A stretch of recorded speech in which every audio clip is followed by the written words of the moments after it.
My world collapsed the day I opened a drawer. The blue folder where I kept my granddaughter's future had disappeared, and at that exact moment, I felt that something terrible was growing inside my own house.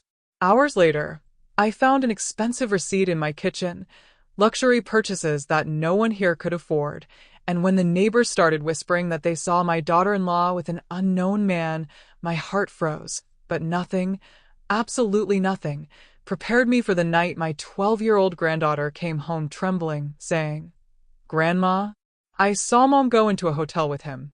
That's when I understood. The betrayal wasn't just directed against my son, it was against our entire family, and the worst part, she used her own daughter's college money to support her lover. If only I had known what was still to come, perhaps I should have prepared better. But some truths can only be learned by experiencing the pain of each day. And this is the story of how I watched my family almost be destroyed, and how a 12-year-old girl had the courage to save us all. I always believed that my granddaughter's future resided inside a blue folder, kept in the last drawer of my closet in the back room. It was a simple folder, worn at the edges, but to me, it shone brighter than any jewel I ever owned. Inside were all the bank statements, the receipts, every penny that my husband and I had so carefully saved for her college education before we passed away. I felt at peace every time I opened that drawer, as if the world outside could collapse, but her future was protected there, silent, waiting for the right moment. That day, however, something had been bothering me since early on. I woke up with a slightly heavy heart, without knowing why. The coffee tasted more bitter, the birds chirping outside the window seemed distant, and even the cold kitchen floor gave me a strange shiver when I touched it. I ignored it, as any stubborn woman does, and went about my routine. I swept the house, straightened the living room cushions, wiped the kitchen table. But while I was cleaning, a persistent thought kept popping into my head. Check the drawer. I tried to push it away, but the inner voice only grew louder. Have you ever felt like someone was calling your name without opening their mouth? Well, that's how it was. I was rinsing a cup and, suddenly, the memory of the blue toothpaste came to me so strongly that I almost dropped the dish on the floor. My husband used to say, if your heart tightens out of nowhere, it's because your soul is trying to warn you about something. And I, who have always been more sensitive to these signs, dried my hands on my apron and walked slowly down the hallway, feeling the floor creak under my feet, as if the whole house knew that something wasn't right. When I entered the back room, that little room that many people would call a storage room, but which for me was a vault of memories, I smelled the scent of old wood and light mold, the same as always. Light streamed through the crack in the window, streaking the air with particles of dust dancing slowly. Everything seemed the same. The narrow bed, the chair with my husband's old jacket hanging on it, the yellowed lampshade. But I knew deep down that it wasn't the same. It was as if the silence of the room was no longer a peaceful silence, but a silence that hides something. I approached the dresser, feeling my hands tremble slightly. It wasn't fear yet. It was unease. I opened the first drawer, full of old documents, black and white photos, yellowed letters. I touched some mementos, as if asking the past for strength, and then lowered my hand to the last drawer, the one that always made a characteristic creaking sound when opened. I pulled slowly, listening to the familiar sound of scraping metal, and for a moment I felt like a child again, opening a box of secrets. Only this time, the secret wasn't good. The drawer opened, and I froze. The blue folder wasn't there. First, my brain tried to find a logical explanation. Maybe I had taken it out myself and forgotten it somewhere else. Maybe my granddaughter had been curiously rummaging through it. Maybe I had rearranged things and didn't remember. At 80 years old, we always blame our memory, don't we? I stood there, holding the edge of the drawer, feeling a wave of heat rise through my body, as if someone had suddenly turned off all the air conditioning in the house. I bent down with difficulty, my knees aching, and began rummaging through everything. I pulled out piles of papers, small boxes, a broken picture frame that I swore I'd already thrown away. Nothing of the folder. I even gave a nervous little laugh, alone, trying to convince myself that it was just another one of those age-related mix-ups. I must have put it somewhere else, Evelyn. You're really forgetful, I murmured, trying to console myself. But inside, the feeling was different. Something had been moved in there, and it hadn't been by me. I slowly got up, placing my hand on the dresser, and began to scan the room with my eyes, as if the briefcase would simply appear on the bed, as if by magic. I opened the wardrobe, pushed aside hangers, looked inside boxes stacked in a corner. Every place where it wasn't made my heart beat faster. The truth was approaching like a slow train, but impossible to stop. The briefcase hadn't disappeared by accident. It had been removed from there. By someone. Silently. I sat on the edge of the bed, feeling the mattress sink under the weight of my years and worries. I put my hand to my forehead, closed my eyes, and tried to remember the last time I touched the folder. I remembered the day I printed another statement proudly because the amount was enough to pay for almost 2 whole years of college.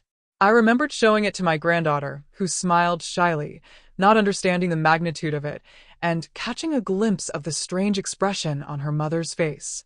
At the time, I ignored it. Now that memory burned.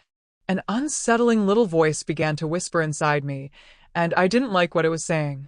What if someone tampered with it? What if someone needed money and thought you wouldn't notice? What if? I cut the thought off mid-sentence, almost as if I had said it aloud. I didn't want to distrust anyone in my own home. I was raised in a time when family was sacred, and meddling with someone else's belongings, especially those belonging to a child's future, was considered almost a sin. But the world has changed, and sometimes it takes time to accept that. I got up again, determined not to give in to panic so quickly. I went to the living room, checked the table where I sometimes leave papers scattered around, looked on the bookshelf, in the kitchen, even inside the china cabinet, as if, by some oversight, I might have placed the folder among glasses and plates. Nothing. The house began to seem larger, colder, stranger. Each room I checked only reinforced the same conclusion. That folder, which no one but me and my daughter-in-law knew exactly where it was, had disappeared. And disappeared silently. That's when, for the first time, I felt real fear. Not fear of thieves, of robbery, of those things you see in the news. It was a different kind of fear, more intimate, more painful. Fear of being betrayed within my own family. Fear of discovering that what I had built with so much effort was being used for something I couldn't even imagine. And at the same time, a part of me whispered, "Calm down. Don't rush. Observe." I took a deep breath, gripped the stair railing, and made a silent decision. I was going to find out what happened to my granddaughter's college fund. Even if the truth hurt more than this emptiness in the drawer. Now tell me, have you ever felt that a simple open drawer marks the beginning of a war inside the house? Well, that's it. At that moment, I didn't know it yet, but the disappearance of that blue folder would reveal secrets that had been hidden for longer than I can admit without crying. And the worst part? Whoever tampered with it didn't say anything, didn't even apologize, didn't even imagine that an old woman like me would still know how to do math and connect the dots. The next morning, I woke with that strange, unexplained feeling that tightens your chest, as if the silence of the house had changed color. While making coffee, my eyes fell on a folded piece of paper in the corner of the table, something I was sure I hadn't left there. I picked up the paper slowly, feeling its fine texture between my fingers, and my heart skipped a beat when I read the name of the shop at the top. An expensive boutique in the city. One of those I only recognize from the window display because inside, even the view seems to pay a price. I sat down at the table and opened the receipt in its entirety. The amount made me clutch my chest. A dress, a purse, and shoes that would cost the equivalent of an entire month's expenses. It wasn't grocery money. It was luxury money. And the worst part was the date. The purchase had been made the day before, exactly when my daughter-in-law showed up here in a hurry, with that strong perfume and a nervous smile that, at the time, I didn't want to analyze. Now, connecting the dots, everything seemed to make more sense than I would have liked. I stood there, staring at the receipt as if it could answer me. The amount was frighteningly close to the value I first noticed missing from the blue folder. The coincidence chilled me to the bone. I know my house, I know my routines, and I know that receipts don't just appear out of nowhere. Someone left it there, either because they were distracted or because they thought I wouldn't notice. And that, in a way, was even more offensive. Do they think a lady my age doesn't know how to do math? Oh, if they only knew how much I've seen in this life. I got up and walked to the window, trying to clear my mind. Outside, my daughter-in-law's car was parked haphazardly, as if she had arrived or left in a hurry. The detail bothered me. My daughter-in-law had always been obsessed with appearances, with keeping everything perfect, but in recent months, she seemed more energetic, more distant, like someone living a parallel life that no one in the house knows about. And that receipt, carelessly thrown into my kitchen, was concrete proof that something was slipping through the cracks. I held the paper between my fingers and took a deep breath. I didn't want to think badly of anyone, much less my granddaughter's mother. But the sum was simple: missing money, expensive receipts, small lies that I, for the sake of family peace, let slide. Everything was starting to form an ugly picture, and there was no way to pretend I didn't see it. I put the receipt in my document drawer, the one nobody touches, and felt that old instinct, the same one that has guided me my whole life, telling me to observe before confronting. And it was at that moment, as I closed the drawer, that a thought pierced me like a cold blade. What if this receipt was just the first of many? A small fragment of a secret that was growing inside my own house? The blue drawer had disappeared silently. Now the receipts were beginning to speak loudly. Too loudly for me to ignore. In the days that followed, I tried to keep a level head, but it was as if the neighborhood itself conspired to show me that something much bigger was happening. Every time I went out to sweep the sidewalk or water my plants, I noticed curious glances, quick whispers, footsteps that stopped as soon as I approached. At first, I thought it was all in my head. After all, when you carry a problem on your chest, everything seems noisier. But there was something in their eyes, a combination of pity and warning that I had never seen before. One afternoon, Donna Marlene, my neighbor of many years, approached me with that way of hers of someone who tries to be discreet, but never quite manages. She offered me some mangoes from the tree in her yard, but her voice trembled. I noticed those things. Between one sentence and another, she blurted out, almost unintentionally, that she had seen my daughter-in-law getting into a car with a man who wasn't my son. She said it quickly, like someone blurting out something forbidden, and then quickly changed the subject. But the phrase stuck inside me like a thorn that's hard to pull out. I thanked her for the mangoes, but my mind was already elsewhere. The next day, it was Roberto, the neighbor from the yellow house, who made a strange comment. He said that nighttime activity has been common on the street and that I should pay attention to who comes and goes. He didn't even realize it, but his eyes avoided mine, as if afraid to confirm something that was already in the air. That cut me to the core. I've always been very respected on the street.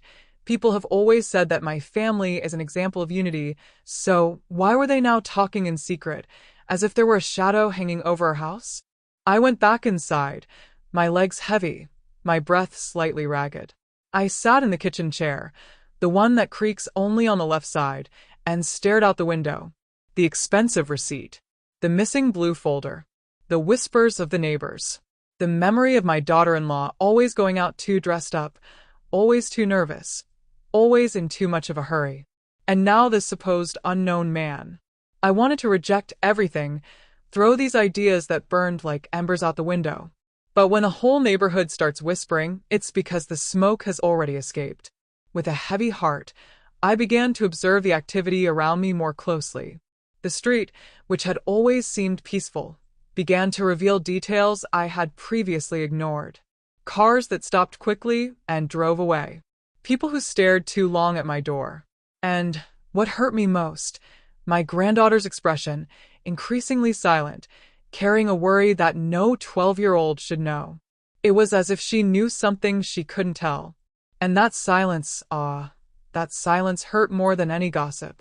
That's when I realized the neighbors weren't making up stories. They were trying to warn me. Something was stirring behind the curtains of my own family, something growing in the shadows while I tried to protect everyone with my love. The street was speaking. And when the street speaks, my daughter, it's because the truth is already trying to get in. And I, even though I was afraid, realized I needed to prepare for what was to come. Because that unknown man, whoever he was only the beginning. That night, as I closed the living room windows, I heard light footsteps on the stairs. Footsteps that didn't match the weight of my son, or the hurried heels of my daughter-in-law. They were delicate, dragging little steps too tired for a child. When my granddaughter appeared in the doorway, with red eyes and crumpled pajamas, my heart tightened as if someone had twisted it. She didn't say anything at first. She just stood there, holding her own hand, the way she always does when she's trying too hard to be strong. I called her over to sit next to me on the sofa, and she came slowly, her face hidden in my shoulder. I smelled her baby, shampoo mixed with the salt of her tears. I stroked her hair, waiting for her to speak in her own time. And then she whispered something that made my soul tremble. "Grandma." I heard Mom talking to someone on the phone, and she said that the plan was almost ready. I froze. Not only because of what she said, but because of the fear in her voice. I gently asked what else she had heard, without forcing anything. She took a deep breath, sniffed softly, and continued. She said she needed more money, and that you couldn't find out. And she was angry, Grandma. Very angry. She said Dad couldn't know anything. When she finished, I felt a wave of indignation rise in my chest, hot and painful. My daughter-in-law, using my granddaughter as an unwitting witness to her own lies. This crossed all boundaries. I hugged my granddaughter even tighter, feeling her heart beat faster. I knew that children perceive much more than adults admit. They know when something is wrong, even if no one explains anything. And my little one was living inside a house full of secrets that didn't belong to her. The responsibility should never have fallen on her shoulders. She lifted her little face, her cheeks wet, and asked me softly, "Grandma, is Mommy doing something bad?" I didn't have the courage to lie. But I also couldn't destroy the image of motherhood she carried. So I simply replied, "My dear, sometimes adults make the wrong choices when they think no one is watching. But you are not to blame for anything. Nothing." She nodded, but her eyes showed that the fear was still there, firmly present. And that cut me like a sharp knife. My granddaughter, who had always been cheerful, curious, full of questions, was now cowering, afraid of her own home. When she finally fell asleep in my lap, I lay there, motionless, listening only to the sound of her breathing and the slow ticking of the clock on the wall. And for the first time, the truth became clear in my mind. This was no longer about money, nor about expensive receipts. It was about my granddaughter, about what she was seeing, what she was hearing, what she was carrying. And in that instant, I knew that if I didn't find out what was really happening, she would be the one to pay the highest price. I wouldn't allow it, even if it was the last thing I did. The next morning, I woke up with that unsettling feeling that wouldn't leave me alone. You know when your heart seems to whisper that the truth is right there, within reach, but you still don't want to touch it? Well, that's exactly how it was. Sitting at the kitchen table, with a cup of coffee that was cooling down too quickly, I opened my notebook, the one where I've written down every penny since my husband passed away. An old habit of someone who's been through hardship and learned never to rely on memory. And it was there that I realized the numbers no longer matched. I picked up the calculator, took a deep breath, and began to calmly calculate, line by line. The amount taken from the blue folder wasn't random. Someone had taken exactly the amount needed to buy everything listed on that boutique receipt, cent by cent. It wasn't a coincidence. It couldn't be. When I saw the final result, I felt my hands go cold, as if all the blood had drained from my hands at once. It was as if someone had taken years of hard work and traded it for trivialities. With each number I compared, my indignation grew. I started pulling up older bank statements, reviewing dates, looking at the amounts I myself had deposited over the past few months. And little by little, something even more disturbing emerged. That hadn't been the first strange withdrawal. 3 months earlier, there had been another smaller amount, which, added to the other suspicious expenses, formed a pattern. And the pattern didn't lie. Whoever was handling that money knew exactly what they were doing. And you knew it would take me a while to notice. I got up from the table and started pacing back and forth, clutching the bank statements as if they were evidence of a crime. My heart pounded, heavy, aching. I remembered my daughter-in-law, with that hurried smile, always saying that work was tough, always blaming stress for everything. I remembered the new clothes she said she got on sale. I remembered the little lies I let slide, because I wanted to keep the peace at home. How could I have been so naive? How could I not have seen what was right in front of me before? I went to the window and rested my forehead against the cold glass, trying to calm the turmoil inside me. I looked at the yard, at the flowers I had planted years ago, and felt a deep sadness wash over me. It wasn't just the money. It was the implicit betrayal, the neglect, the broken trust. And more than that, it was my granddaughter's future being spent as if it had no value at all. As if all my sacrifice could be replaced by momentary luxuries and secret encounters. This I could not forgive. I sat down again, this time more firmly, and organized all the papers into an impeccable pile. I already knew what I needed to do. Continue observing, investigating, carefully connecting everything. The truth was close, so close I could almost touch it. And at the same time, so terrible that I needed to take a deep breath to avoid collapsing. But one thing was certain. The numbers don't lie. And when the numbers start to form a story, it's because someone has crossed the line.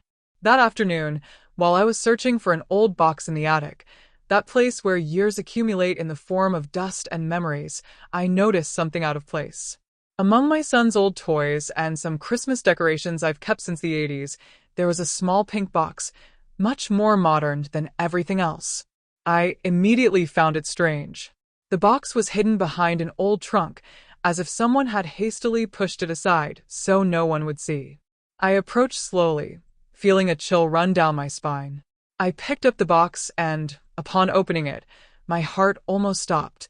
Inside was an old cell phone. It wasn't mine. It wasn't my son's. And it definitely wasn't my granddaughter's. I recognized it immediately. It was my daughter-in-law's old cell phone, the one she said she'd lost months ago. I even remember the argument she had with my son, blaming the child for accidentally hiding the device. That day, she made a huge scene, but now, seeing the phone there, hidden, I understood that nothing had been by chance. If it was there, it was because she didn't want anyone to find it. I sat on the attic floor, despite the dust that rose and made my eyes sting. With trembling hands, I tried to turn on the device. To my surprise, it lit up. The battery was weak, but alive, as if it had been recently charged. The logo appeared, the screen flickered, and then everything lit up. There was no password. Maybe she had forgotten to set it. Maybe she was too confident. Maybe she thought no one in the house would be able to mess with it. But there I was, an old woman with trembling hands, holding the key to a secret she had tried to bury. When the home screen appeared, my heart pounded. The device was full of messages. Many. Most of them from the same contact, said only as him. My blood ran cold. I opened the conversation. And I immediately regretted it. Not because I didn't want to know, but because the truth, when it arrives too raw, hurts like a deep cut. There were affectionate messages, arrangements for dates, photos of expensive gifts, and insistent requests for money. He pressured her. She promised. And none of those promises included the well-being of her own family. I kept scrolling, slower and slower, as if reopening old wounds. The dates matched perfectly with the days she showed up here stressed, always complaining about problems at work. It was all a lie. All of it. The expensive dress? He had asked for it. The sudden trip, she said, was for professional reasons. It was there too, detailed. Every expense seemed to have a secret justification in the messages. And in the middle of it all, there was a phrase that made my stomach churn. If I can get a little more of that money, we can sort everything out. I closed my eyes for a few seconds, pressing my phone against my chest. The dust in the attic felt heavier at that moment, as if it had swallowed all the air around me. I didn't know if I wanted to cry, scream, or simply run down the stairs. But I stayed there, breathing slowly, trying to process the betrayal that was growing like a shadow over my house. It wasn't just the college fund. It wasn't just an expensive receipt. It was an entire web. and I had just found its core.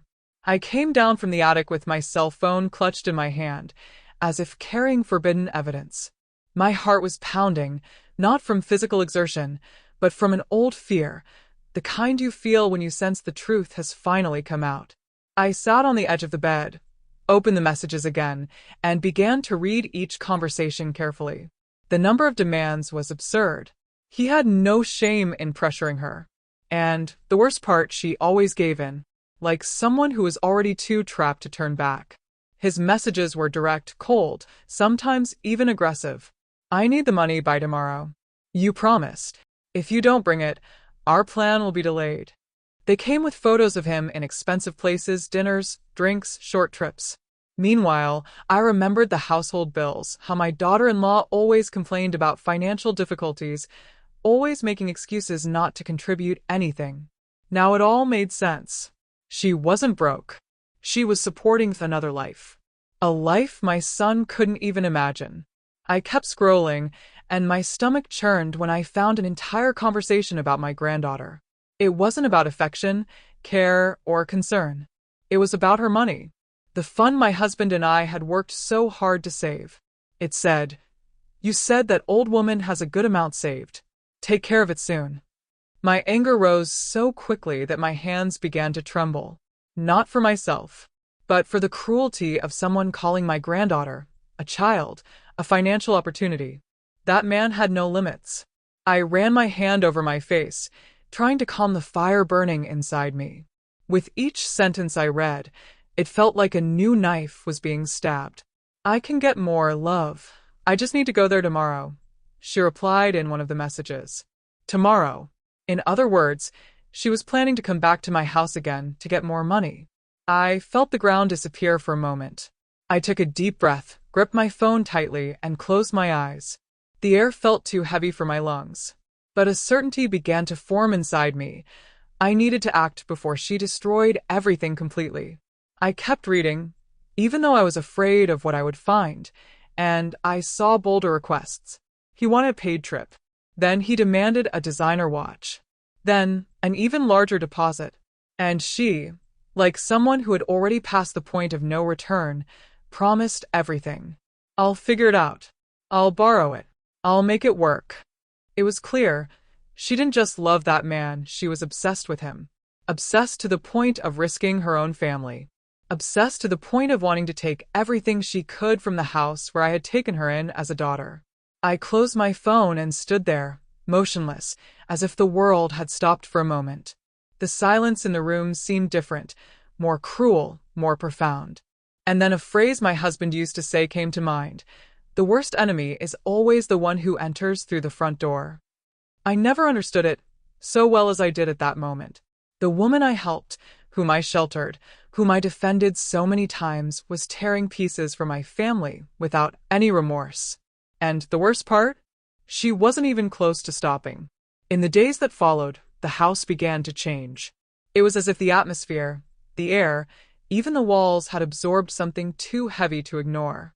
My son, who had always been so affectionate with me, walked around the house with his head down, distracted, as if he were living inside his own head.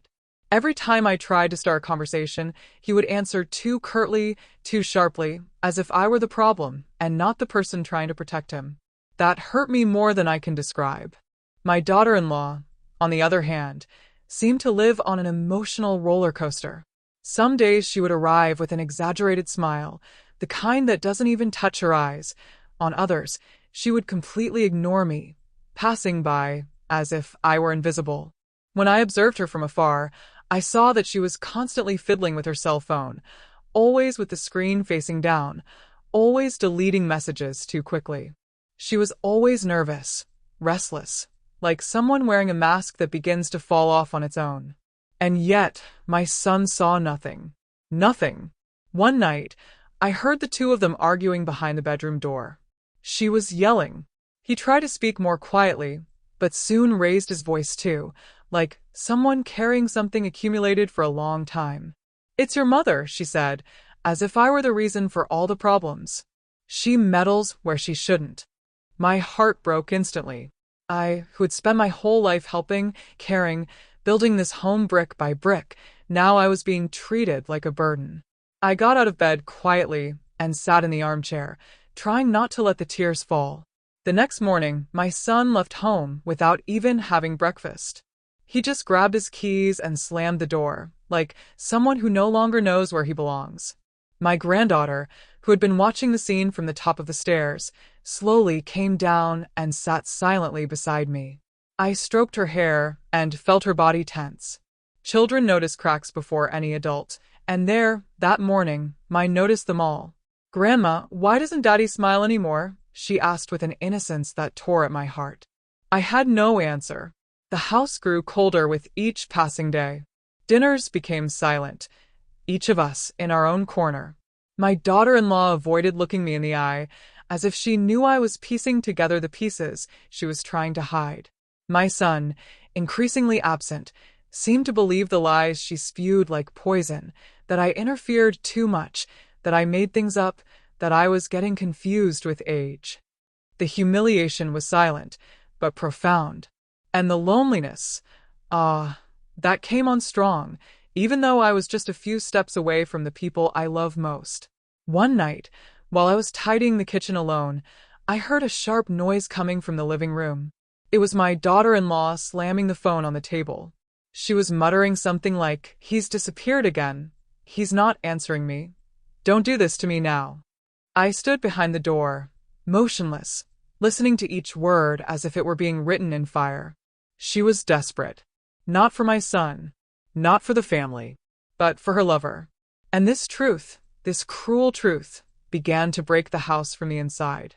The home where there had once been unity now had deep cracks that I didn't yet know if they could ever be repaired. That week, while the house silently crumbled, my granddaughter began to act differently. She had always been an observant girl, but now she seemed overly attentive. Every time her mother hurried out the front door, the girl would run to the window, as if trying to piece together a puzzle. I noticed her eyes following every movement, every gesture, every poorly told lie. It was impressive how, even at such a young age, she saw more than any adult inside. One afternoon, she quietly entered my room, holding a notebook in her hands. Her eyes were serious, too mature for a 12-year-old. She sat beside me and opened the notebook to a page full of crooked notes. "Grandma, I need to show you something," she whispered, almost guilty. And then she told me that she had been paying attention to her mother for days.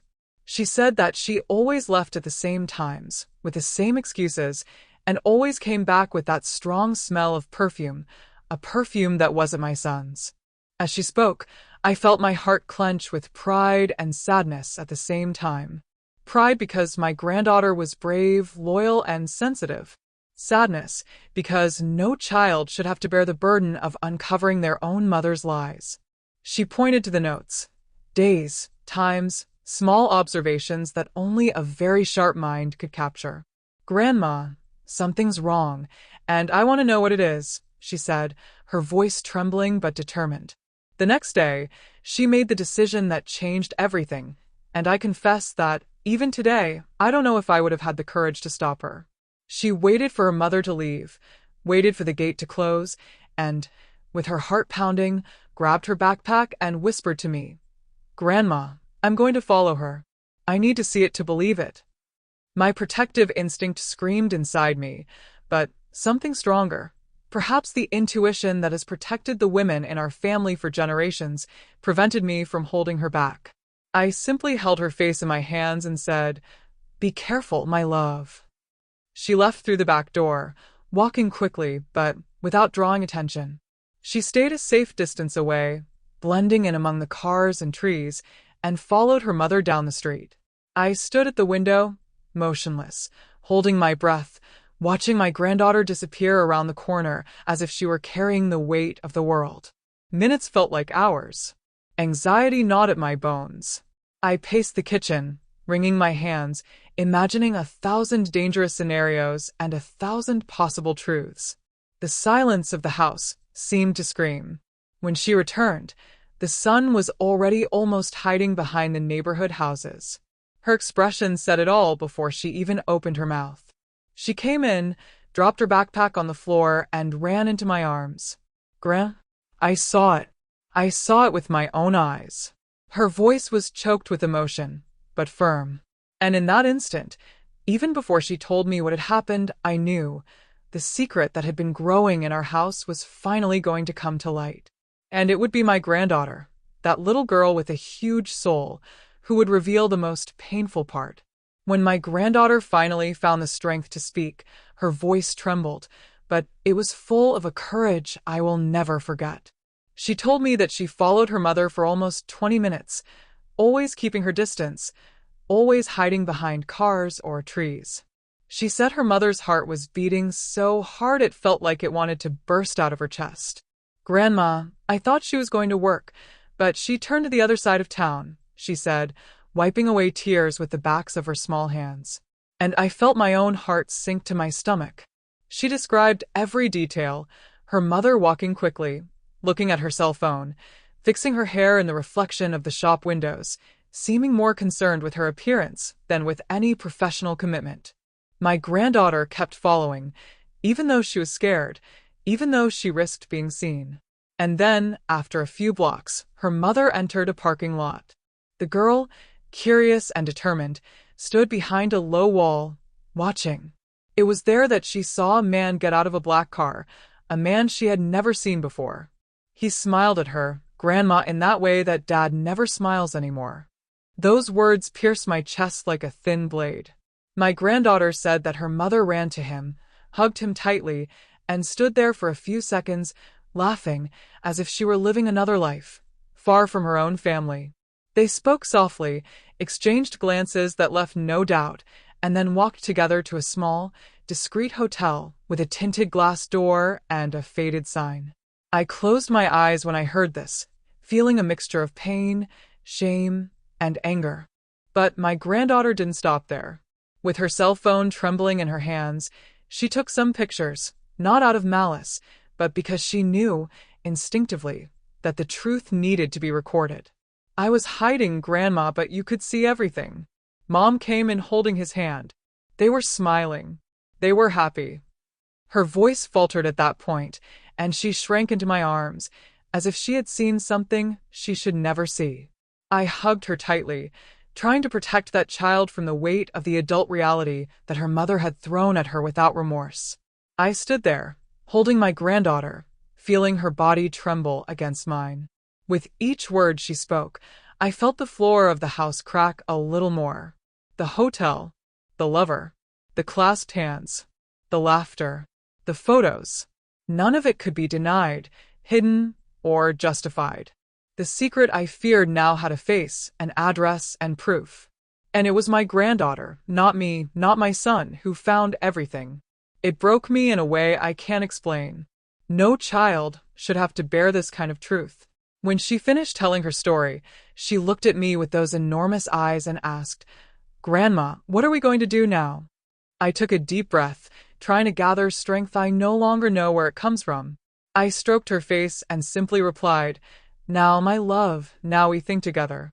And we'll do everything in due time. But inside, I knew that hotel door hadn't just revealed a betrayal. It had opened an abyss within our family. And sooner or later someone would have to look inside. After hearing everything my granddaughter had seen, I spent the night awake, sitting in the living room armchair, staring at the door as if it could give me courage. The whole house seemed to breathe a heavy silence, the kind that hurts the ears. Each tick of the clock beat like a cruel reminder I needed to do something. But I couldn't act impulsively, not with a child involved, not with my son, so emotionally fragile. I needed a plan that was firm, fair, and silent. The next morning, I called my granddaughter aside for a calm conversation. I sat her beside me at the kitchen table, the place where I'd made so many difficult decisions in my life. I held her hands and spoke softly, almost in a whisper. My love, we're going to solve this together. But you're not going to carry anything alone. Nothing. She nodded, her eyes filled with a maturity that broke my heart. Then I explained that, before confronting her mother, we would need to gather everything, all the evidence, all the details, so as not to leave room for manipulation or lies. I took my daughter-in-law's old cell phone, the bank statements, the boutique receipt, and put everything on the table. It was like putting together a puzzle that, the more complete it became, the uglier it looked. My granddaughter watched me in silence, as if finally understanding the gravity of the situation. "Grandma, she won't be able to lie if we show her all this, will she?" she asked. I stroked her hair and replied, "No, my angel. This time, the truth will prevail." But I knew that simply showing the evidence wasn't enough. My daughter-in-law was clever, manipulative, and always found a way to turn the tables in her favor. She'd done it before, little lies, little exaggerations, always turning my son against me when she wanted to hide something. Therefore, I needed to ensure that, when the truth came out, she had nowhere to run. And at the same time, I needed to protect my son, to prevent him from being destroyed by such devastating news. That's when my granddaughter had the idea that changed everything. She looked at me with striking seriousness and said, "Grandma, what if we show him first? Before she knows we found out." I was silent for a few seconds, feeling a mixture of pride and pain. My granddaughter was right. If my son were caught off guard, in front of his wife, he might succumb to her manipulations. But if he saw the truth alone, in a safe moment, away from the lies she told every day, maybe he would finally see. I decided, then, that we would do this together. But it would be at the right time, when my son was emotionally stable, when my daughter-in-law wasn't around, when the impact wouldn't hit him like a lightning bolt. The truth would be revealed carefully, firmly, and above all, with love. I got up from the table, took a deep breath, and said to my granddaughter, "Now, my love, we wait. But we don't wait silently. We observe. We take notes. We remember. When the right time comes, no one will be able to deny what is happening." And it was there, in that silent pact between grandmother and granddaughter, that a plan began to take shape. A plan that didn't stem from revenge, but from justice. Justice for the betrayed child, for the deceived father, for the destroyed family. Justice for what was taken from us. And, above all, justice for the truth that could no longer remain hidden. At the end of that week, when the tension in the house felt like a wire about to snap, my daughter-in-law made the mistake that precipitated everything. She started rummaging through my drawers again. I heard the noise from afar, that specific creaking sound of the old dresser, which only happens when you open it too forcefully. I glanced through the half-open door and saw her shadow in the back room, hurriedly rummaging through everything, as if searching for something valuable. It sent such a deep chill down my spine that my legs went weak. She was after more money, after something she thought I hadn't yet discovered. I waited a few minutes until she left, and when I entered the room, I felt the impact immediately. My things were out of place, papers crumpled, boxes misaligned. It was as if she had ripped every memento from there without any respect. But what caught my attention most was an empty envelope lying on the floor. An envelope that I myself had kept, containing old bank statements from my granddaughter's college fund. She had taken what was missing, not just the money, but exams. Exams that were now in the wrong hands. I sat up in bed, feeling the pain rise to my chest. What else does she want to take from me? I thought, my eyes burning. The accounts were no longer a mystery. The bank statements showed exactly how much had been withdrawn and when. The sum was all there, coldly organized, as if someone had carefully planned each withdrawal. And what hurt the most was realizing that every time she left saying, "I'll be right back," she was actually going to meet that man with her own daughter's education money in her pocket. I took a deep breath, picked up the remaining bank statements, and placed them on the kitchen table. My granddaughter approached slowly, with that worried look that would break my heart for a lifetime. I pointed to the numbers and said, Here's what was taken. Penny by penny." She came even closer, read the amounts with a furrowed brow, and when she understood what it meant, covered her mouth with her hand. "Grandma, did she spend it all?" "All of it." I just nodded. I didn't have the strength to answer. The hardest part wasn't the amount itself, although it was a large sum. The hardest part was the symbolism. My husband and I saved up this fund with sacrifice, choosing to go without things we wanted, so that our granddaughter could have everything she deserved. Each deposit held a memory.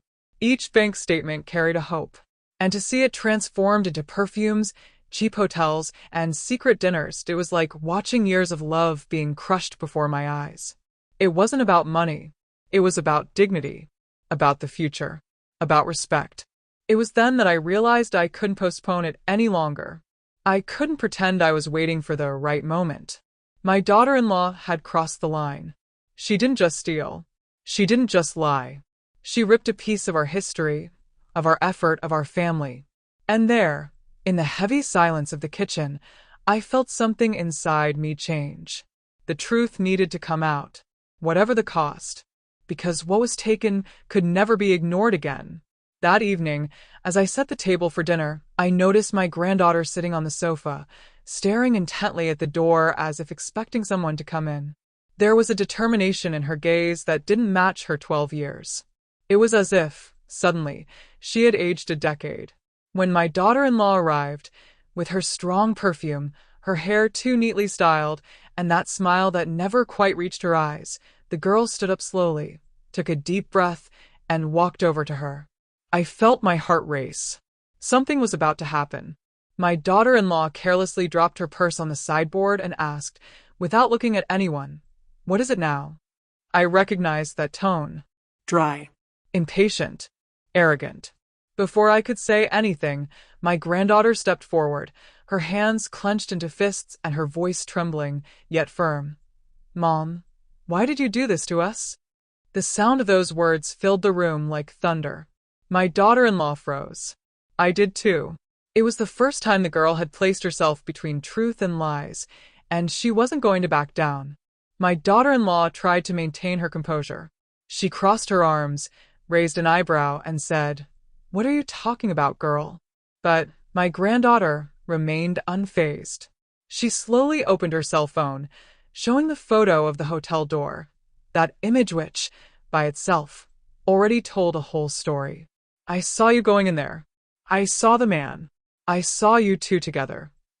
Her voice faltered only at the end, but the impact had already been made. My daughter-in-law lost her breath for a second, as if she had been punched in the stomach. I stood there, watching, my heart torn between pain and pride. My granddaughter, so small, so sensitive, took upon herself a responsibility that no adult had dared to assume until now. My daughter-in-law tried to regain control, gave a nervous laugh, and said, "You're confusing things. You're just a child." But that's when the girl exploded. Crying but firm, she shouted, "I am your daughter, and you destroyed our family." The room fell silent, a silence you could almost touch. My daughter-in-law paled, her eyes trembling as if she finally realized she had lost control of the narrative. She tried to approach the girl, but my granddaughter stepped back, placing herself beside me. I hugged her by the shoulders, feeling her body trembling. "You squandered my future," she continued, between sobs. "You threw away everything Grandma and Grandpa saved for me, because of a man who doesn't even care about you." My daughter-in-law's eyes widened, and for the first time since it all began, she had no answer. No lies. No excuses. No manipulation. It was as if her mask had cracked right there, in front of her own daughter. And seeing that, I understood that nothing would ever be the same again. My granddaughter, even devastated, had done something none of us could. She held her mother up to the mirror. No filter. No escape. No alternative version. Just the truth. Raw. Painful. Inescapable.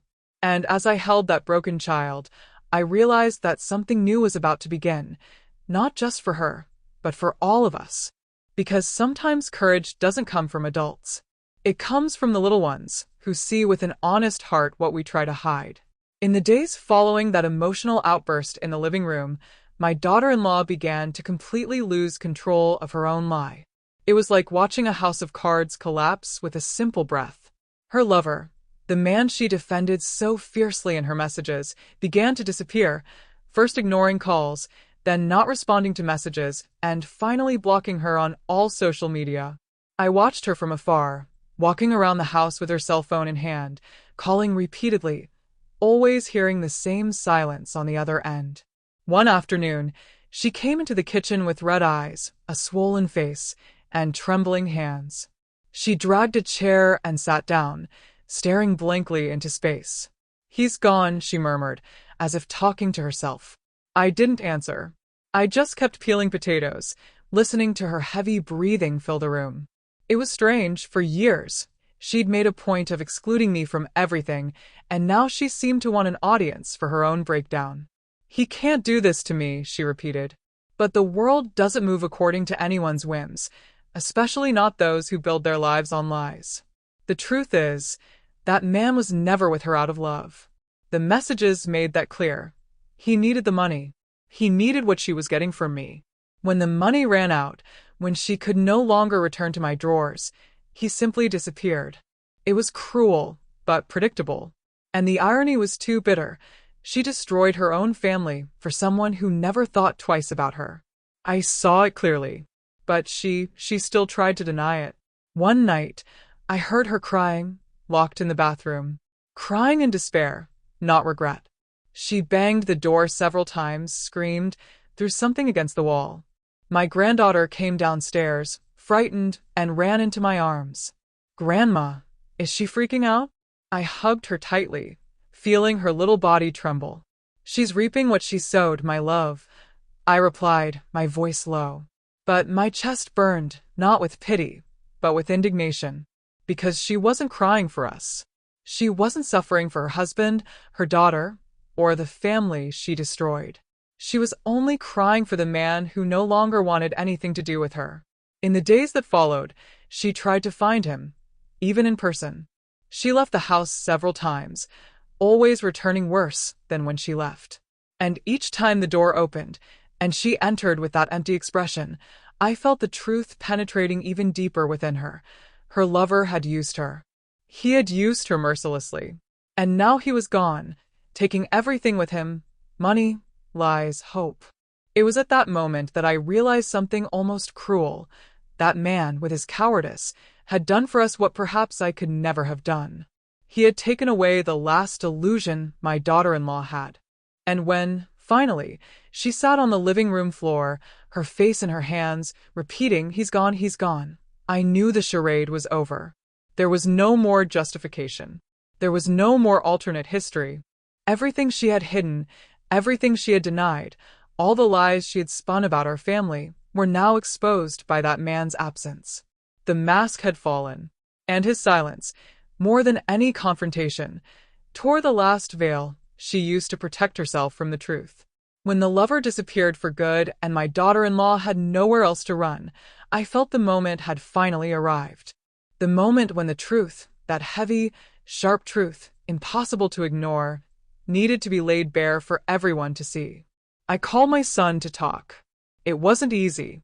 He arrived tired, with deep dark circles under his eyes and a hard expression, like someone who had spent months believing lies and now couldn't even distinguish what was real anymore. I asked him to sit down. He obeyed silently.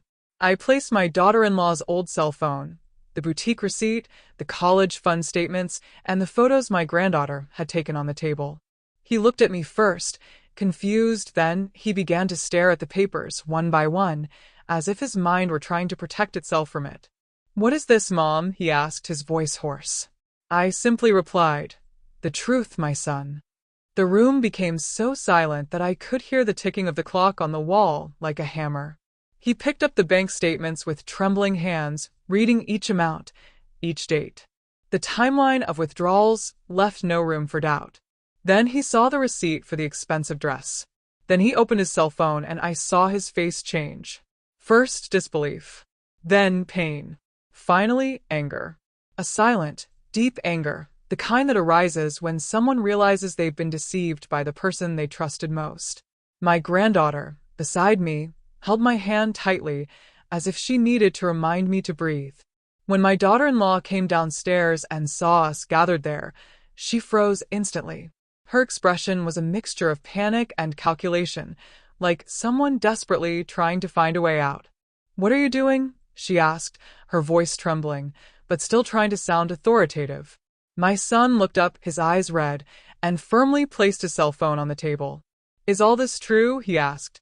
She opened her mouth, closed it, opened it again, searching for words that simply didn't exist. She tried. Oh, how she tried. He tried to say the messages were old. He tried to say the man was just a friend. He tried to say the photo was a misunderstanding. He even tried to accuse me of manipulation, as he had done so many times before. But this time nothing stuck. My son just watched her, motionless, letting her get entangled in her own contradictions. Each excuse she gave was a stab at her own credibility. And with each poorly constructed lie, I saw his face harden even more. It was then that my granddaughter, in a sweet yet unwavering voice, delivered the final blow. I saw it, Mom. I was there. You went into the hotel with him.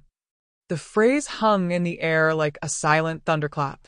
My daughter-in-law collapsed into her chair, finally too weak to maintain the facade. She knew there was nowhere left to run. Not from her daughter. Not from her husband. Not from the evidence. The mask had completely fallen. The entire room seemed to breathe the truth like an inescapable weight. The silence that followed was the heaviest of all. Heavy as morning.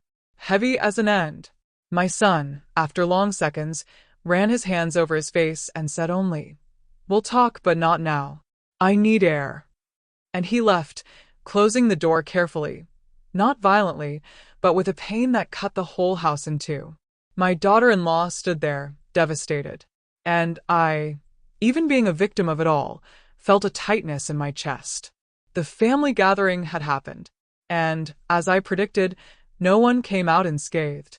That night, the house seemed suspended in time.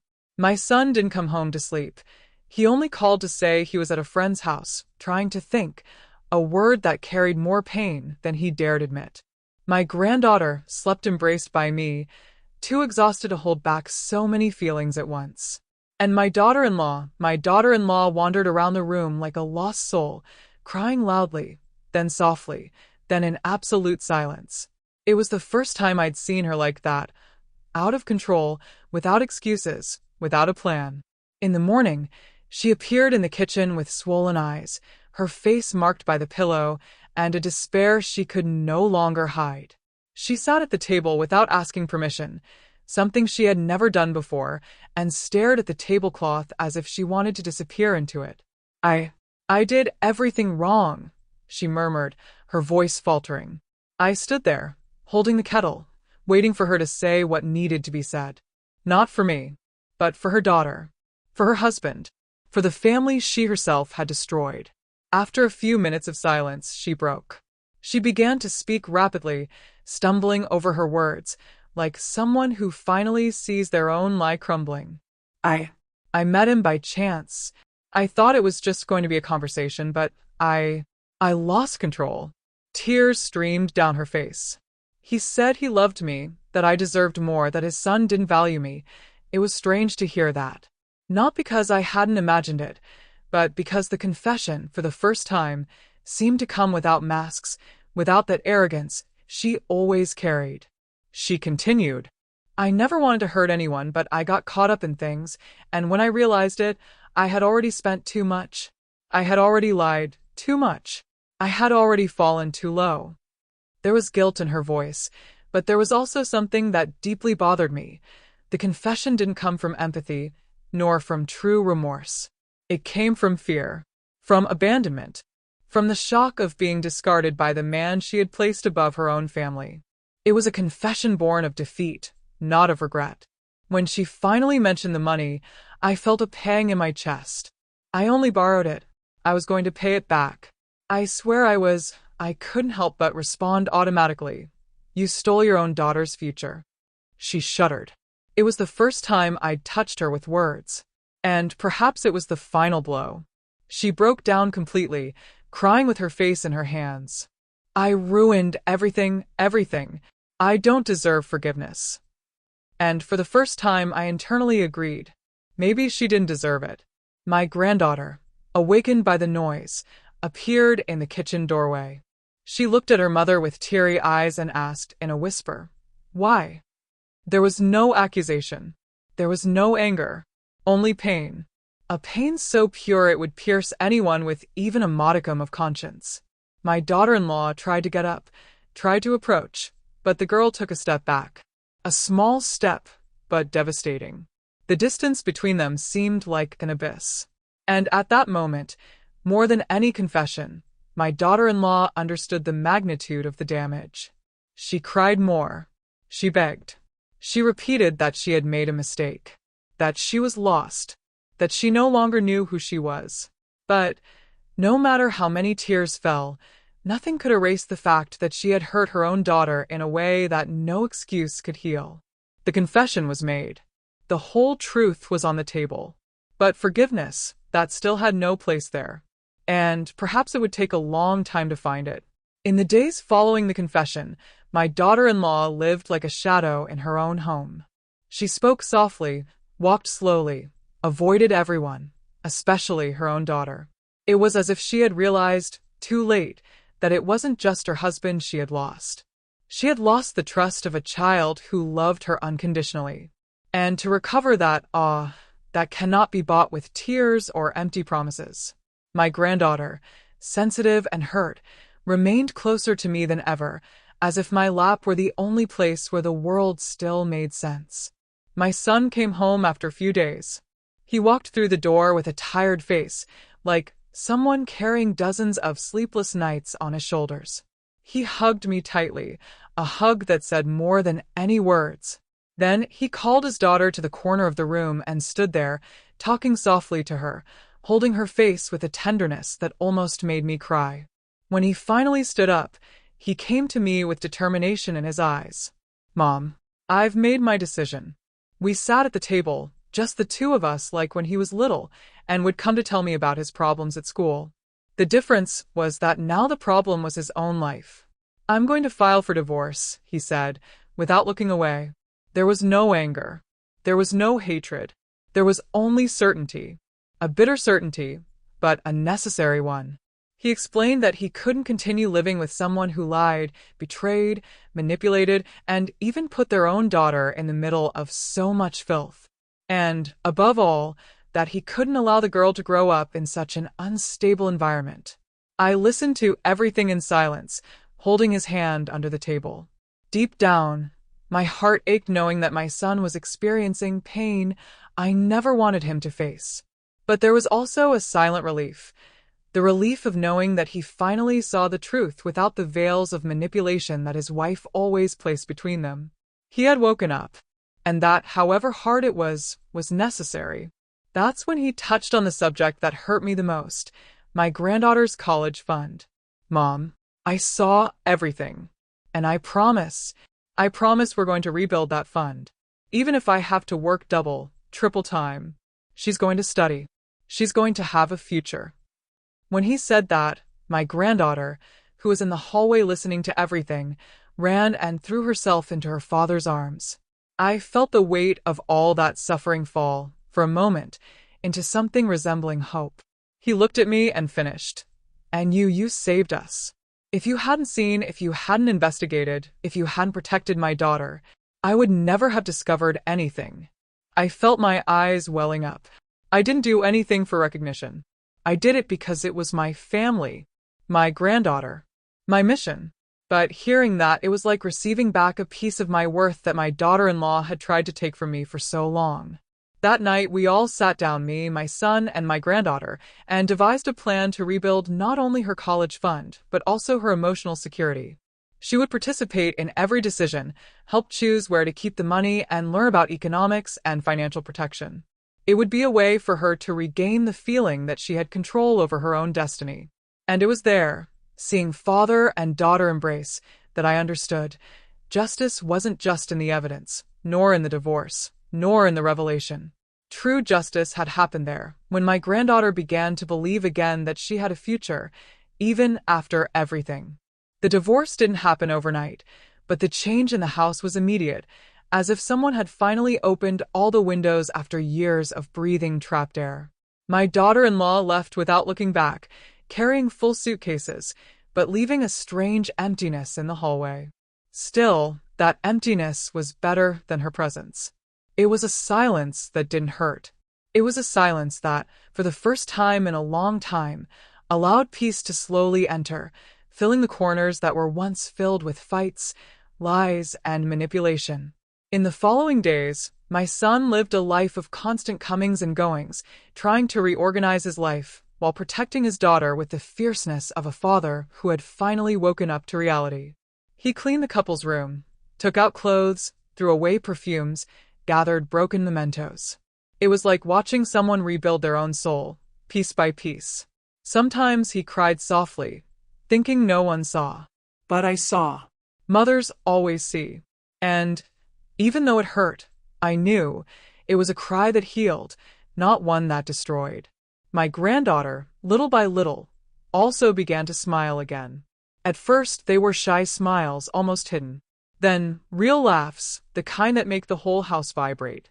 She started drawing again, started singing alone in her room, started tidying up the dolls that had been put away since the atmosphere became too heavy. One day, she ran to me with a drawing in her hands. It was the three of us sitting on the sofa, with a huge sun behind the house. And she wrote underneath, "Now we're safe." I had to turn my face away so she wouldn't see my tears. Slowly, we also rebuilt the college fund. We sat together at the table every week to write down each amount saved, each new goal. My son deposited what he could. I saved a little of my own money. My granddaughter drew little stars next to each achievement. We transformed it into a collective mission, a way of telling fate that no one there would be a victim of others' wrong choices. It was beautiful to see how pain, when properly processed, becomes strength. The house, once so heavy, began to come alive again.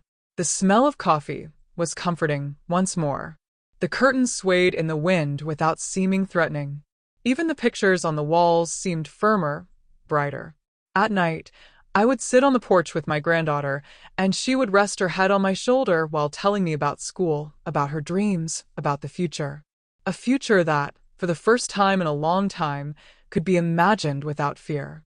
And one day she looked at me and said, "Grandma, thank you for protecting me, even when I didn't know I needed it." And I, with my heart too full to fit in my chest, replied, "It's not protection, my love. It's love. And true love rebuilds what lies try to destroy." She smiled, and in that smile there was something I will never forget. It was hope. Pure, simple, reborn. A breath of new life amidst so many scars. It was there, in that silent moment between the two of us, that I realized our home was standing again. Not the same as before, never the same, but stronger, more honest, more true, and, above all, ready to move forward. Because that's what family is. It's not about never falling, it's about getting up together, even after the worst earthquakes. When everything finally came to light and the dust settled, I realized something that no grandmother, no mother, no human being wants to admit.